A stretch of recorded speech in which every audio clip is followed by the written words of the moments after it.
ეს საოცარი ორგანიზმი უხერხემლო ცხოველების ტიპი ფეხსახსრიანების, კლასი მწერების, რიგი ქერცლფრთიანების, ოჯახი თუთის აბრეშუმხვევიას წარმომადგენელია.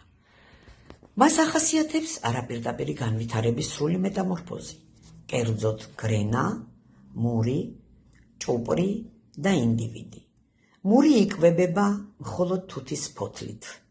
პირის აპარატთან მათ აქვთ ჯირკვალი, რომელშიც სინთეზირდება სითხე.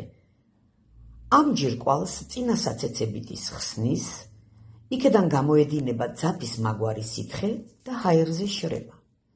მური იხვევს ამ ძაფს თავის თავზე და გადადის სვენების, ანუ ჭუპრობის ფაზაში.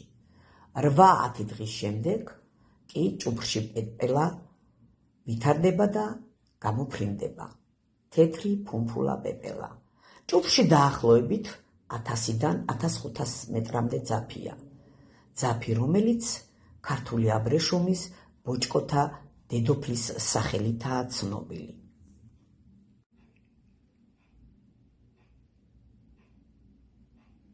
აი ეს ქართული აბრეშუმი,